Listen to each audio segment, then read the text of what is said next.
Olá pessoal, estamos começando mais um vídeo da série Dá um Help. Nessa série a gente traz aqui os comentários que vocês colocam nos vídeos do canal e a gente responde para vocês, comenta, na maioria tem sido perguntas, por isso do nome. O pessoal já perguntou por que desse nome? Dá um help, dá uma ajuda aí. Essa é a pegada aqui dessa série. Bom, se você está chegando agora aqui no canal, o meu nome é Flávio Guimarães. Eu trabalho com tecnologia desde o início da minha carreira e para trazer essa paixão também para vocês, sempre com aquela pegada de ser fácil aprender, disponível para todos, de uma forma fácil de entender. Então a gente criou o canal Brincando com Ideias e também os cursos arduino.net e robótica.net. Se você quiser se aprofundar em Arduino, programação, a base de eletrônica, aqui na descrição do vídeo tem um link para esses cursos e lá tem um chat com a nossa equipe para você tirar suas dúvidas. Bora lá então para a primeira pergunta de hoje, que é a pergunta do EC Botelho. Ele colocou essa pergunta no vídeo Módulos Relé com ESP8266 e ESP32. A pergunta dele foi a seguinte: estou utilizando o relé de nível baixo com auxílio de transistor. O módulo relé, eu entendi, ou aqui não está tão especificado, talvez seja o relé mesmo. E um ESP01, E ele quer acionar, o relé para acionar uma fechadura elétrica. Ele fala assim: porém, quando inicializo o circuito, o relé recebe um pulso, fazendo com que a minha fechadura seja destrancada quando volta de uma interrupção de energia. Tem alguma solução para isso? Ele falou que ele está usando o Blink. Olha, esse cebotelho é o seguinte, provavelmente a porta que você está utilizando, ela acaba recebendo esse pulso, ou seja, quando você reinicia o ESP01, acontece esse pulso. Isso nas placas ESP acontece, enfim, em várias portas, não existe uma regra, tá? Eu, particularmente, ainda não entendi em cada uma das portas do ESP quando acontece isso, quando não. De repente, quando eu entender, eu trago aqui isso para vocês. Mas uma sugestão seria você tratar isso através da eletrônica, tá? Ou, vamos lá, antes disso, de repente você tentar uma outra porta. Tá certo que o ESP01 não tem tantas portas disponíveis, para você tratar. De repente você já tentou na 0, na 2, que são as duas disponíveis tranquilamente, E você tem também a RX-TX que você pode usar quando você não está carregando. E aí, de repente, nelas, ou seja, depois de você carregar o sketch, aí sim você conecta o módulo, o sinal do módulo numa dessas portas, RX ou TX. Se não me engano, é a 1 e 3, se não me engano. Mas, enfim, você tem no máximo 4 portas e eu não sei se uma dessas 4 não gera esse pulso que está prejudicando a sua lógica. Isso não dá para mudar, tá? Não tem, ou seja, é da programação aqui interna do ESP, do bootloader dele, que faz isso, então não tem como a gente mudar. Ou seja, via programação não dá. Se você achar uma porta que resolva, ótimo. Se não, aí sim você parte para uma solução eletrônica, como eu comentei no início. Essa solução seria você colocar um transistor para você controlar a alimentação do módulo. Tá? Então, o módulo ele tem aqui o positivo e o negativo para ser alimentado, Então você poderia fazer isso. Coloca um transistor para controlar aqui a alimentação, colocaria no negativo, tá? No negativo um transistor. Logo, você só habilitaria esse transistor, ou seja, só ligaria o negativo do módulo via código. Tá? E aí você usaria uma das portas para controlar esse transistor. Tá? Então, ou seja, seria por programa, depois que você já reiniciou o programa, está tudo configurado, setado, colocaria lá no final do setup. No final do setup, então ligaria aquele transistor, energizando o módulo e só aí que ele teria então o controle para poder acionar a sua trava elétrica. Tá? Seria uma forma de você resolver através da eletrônica, tá bom? não vejo aí uma outra forma. Vamos agora para a segunda pergunta. A segunda pergunta é aqui do Fernando Goya. O Fernando Goya, ele colocou essa pergunta no vídeo, foi um Dá um Help, onde a gente falou sobre como associar o display com o Arduino. Bom, a pergunta dele é, como a gente alimenta um ESP01? Então o Fernando está se referindo ao mesmo modelo do ESP, que será controlado via Wi-Fi, estando dentro de um interruptor no segundo andar de uma casa. Ou mesmo um Arduino controlando alguns sensores. Imagine que esse Arduino está em um quarto e os sensores estão pela casa. E eu não acredito que teríamos que passar metros e metros de fios para conectar esses sensores do Arduino. Alimentação e dados. Como tudo isso ficaria na prática? Bom, vamos lá, Fernando.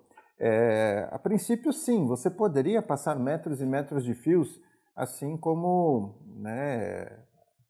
tradicionalmente a gente tinha uma instalação de câmeras de segurança, por exemplo, numa casa, de alarme, ou seja, em todas as portas e janelas, passavam-se fios mesmo por todos os locais. Você tinha uma central em algum local da casa e dessa central, para todos os sensores, você tinha fios. E ainda é muito comum. Porém, a gente já dispõe de alguns recursos utilizando o Wi-Fi, por exemplo. Vou direto para o Wi-Fi, sem precisar ficar falando de outros aí que não são tão comuns, ou também não são tão a tendência, né? Então, se você colocar, por exemplo, um ESP01 num determinado sensor, ou num determinado interruptor, o que você precisa é simplesmente de fios ali para energizar o seu módulo. Você pode utilizar fontes bem pequenas, e hoje até mesmo um carregador de celular, que é uma fonte de 5 volts, um carregador de celular, você pode adaptar um carregador de celular para você colocar dentro da caixinha de um interruptor e alimentar o ESP01. Os dados estarão conectados via Wi-Fi, então você só precisa chegar até ele com fio para energizar. E normalmente nas caixas de interruptor, lâmpadas, você já tem essa fiação. Em alguns casos você só vai precisar passar, por exemplo, talvez um fio de fase, se no caso ali da caixinha de um interruptor você tem apenas uma fase. Às vezes é o neutro, a fase, enfim, que passa pelo interruptor e essa fase vai até uma lâmpada. Então ali você não consegue energizar porque você tem apenas uma fase passando por ali. Então, nesse caso você precisa passar algum fio para complementar ou a outra fase ou o neutro passando por essa caixinha, e aí você consegue ligar a sua fontezinha, e alimentar o seu ESP01. Então na prática eu faria isso, ou seja, em todos os pontos onde você vai ter uma parte do seu projeto, você coloca alguma placa com Wi-Fi, não precisa ser necessariamente o 01, pode ser o ESP8266, as placas Node MCU, como esse, que é um ESP32, e mesma coisa, você energiza com 5 volts, usando talvez até mesmo o conector USB, ou direto aqui nos pinos, que você também tem um pino para alimentar, e aí faz isso, coloca lá uma fontezinha, o fio vai ser só para você chegar com a energia até ele, e pronto, você faz toda a comunicação via Wi-Fi, e também você vai ter que aí ir para o projeto, a parte de software, e resolver toda essa questão de comunicação. Você vai ter que criar algum tipo de central para que essa comunicação seja feita. Então, aí já é tudo via software, a partir do momento que você começa a programar tanto a central quanto cada um dos pontos, tá bom?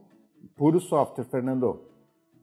Bom, última pergunta que nós temos aqui para hoje, do SHCM, e a pergunta dele foi no vídeo de O Arduino Detecta Fogo, tudo sobre o sensor de chamas.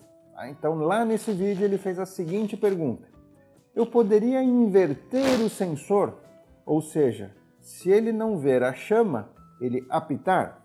Então só para o pessoal entender, lá nesse vídeo a gente fez um projeto com esse sensor de chama e ao detectar chama, a gente fez lá algum sinal, não lembro exatamente o que, mas foi algum buzzer, alguma coisa que tocou quando houve chama. né? Aqui, pelo que ele está querendo, é o inverter, ou seja, se a chama apagar, é que ele que emita esse sinal, ou seja, a gente colocou algum tipo de alerta que foi acionada quando a chama foi detectada. Repare só que o SHCM ele quer inverter essa lógica. Isso é perfeitamente possível, tá? É simples, inclusive, de se fazer. Existe um comando na programação do Arduino, no C++, que é a linguagem do Arduino, que é a exclamação. A exclamação justamente inverte a lógica. Então, onde tiver lá, por exemplo, uma condição, né, se a chama for detectada, então dentro dessa condição tem lá alarme. O que você precisa fazer é inverter essa condição, né? Se a chama não for detectada, e a exclamação pode ser numa variável, num valor, invertendo o valor, ou mesmo na comparação. Em vez da condição ser igual, né? Se tal coisa igual a tal coisa, você coloca o exclamação igual, que seria o se for diferente. Então é só inverter a lógica que você já consegue resolver isso, é bem tranquilinho, tá bom? Então é isso, gente, eu agradeço demais a todos que nos mandaram perguntas, inclusive aos que nos mandaram perguntas e eu não trouxe aqui para esse vídeo. De qualquer forma, a gente responde lá com o nosso tempo. Claro que a gente não pode ficar lá o tempo todo respondendo, a gente tem a nossa equipe aqui que está lá respondendo. Nosso objetivo é responder a todos, tá bom? Pode ser que demore um pouquinho, pode ser que também às vezes passe despercebido, são tantas mensagens que a gente recebe e de repente se a gente não respondeu você não foi porque a gente ignorou a sua pergunta, simplesmente porque ficou despercebido ali, a gente acabou não percebendo, tá? Mas essa é a nossa intenção de responder a todos. Muito obrigado a todas as perguntas que vocês mandam. E obrigado também aí pela sua participação. Não esquece de você deixar aqui um joinha, de compartilhar com alguém que se interessa aqui por esse conteúdo. Só faz sentido você compartilhar, óbvio, né? Se a pessoa se interessar por esse conteúdo. Eu acho que esquisito quando os youtubers ficam, né? Compartilha, compartilha. Cara, como assim, né? Compartilha tudo, não precisa, tá tudo lá na internet. O que a gente pede é quando você lembrar de algum amigo seu que possa se interessar por alguma coisa relacionada a isso, compartilha lá, não esquece, tá bom? E comenta também, lembra que se você deixar o seu comentário aqui, sua pergunta, pode ser que ela venha aqui para o próximo vídeo. Gente, eu vou ficando por aqui, um grande abraço e até o próximo vídeo. Tchau, tchau!